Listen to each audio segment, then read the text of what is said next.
Shahar Azani is a former deputy spokesman for the Israeli Foreign Ministry. He's currently the executive director of Stand With Us, Northeast Region, and Israel Advocacy Group. He's back in our studio tonight. Shahar, welcome. My pleasure. All right, so what do we make of the differences between what Netanyahu said at one point and what he said today?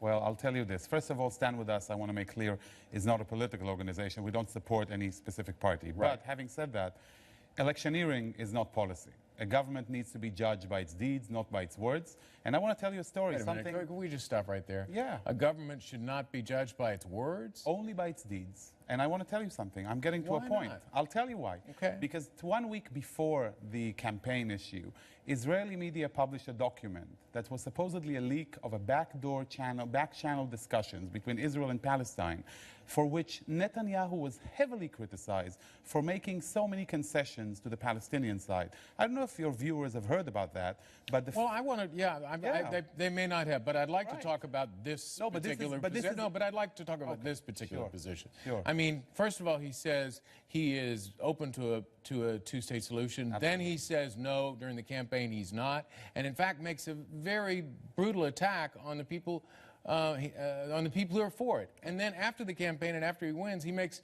a different statement. So which side are we supposed to believe?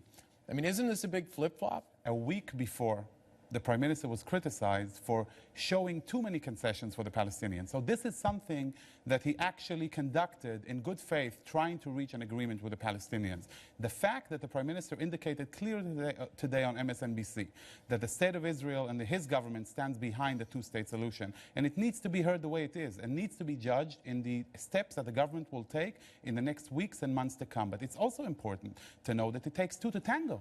We need to ask ourselves, what is the other side's position when Mahmoud Abbas Abu Mazen posts on Facebook that the occupation is 1948 problem? He tells Israelis that there is no viability for any Jewish existence there. So there has to be a measure taken on both sides, John. What's the difference, though, between, I mean, what happened in between the time he was against a Palestinian state and today, other than the fact that he won the election? Well, we know what political campaigns are. We know what democracy is. And again, let me repeat, electioneering what is it? Is well, not explain policy. To me what that, tell me what happens to you. You say things you don't mean? Is that what it is? Campaign is campaign is campaign.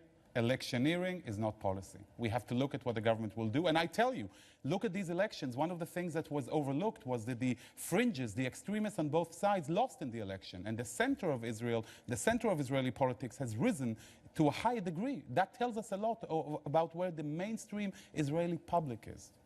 The White House today raised the prospect of withdrawing crucial diplomatic cover for Israel at the United Nations. And there's a suggestion that there could be a UN resolution that could be, let's say, pretty tough for Israel to take. How might that play out at the UN, do you think? Well, we strongly object this. We believe the State of Israel, the people of Israel believe any peace needs to be conducted between Ramallah and Jerusalem, not in Stockholm, not in Geneva, not in New York. There is no way on earth to force a reality upon the sides. At the end of the day, we all have to face the harsh reality. We all have to make the concessions. We all have to come closer to each other and reach peace. Let us not avoid it. And we call upon Abu Mazen to stop trying to look for other ways. Come to Jerusalem. The Prime Minister, I have no doubt, will be more than willing to come to Ramallah. Show good faith. Don't attack Israel over any international fora.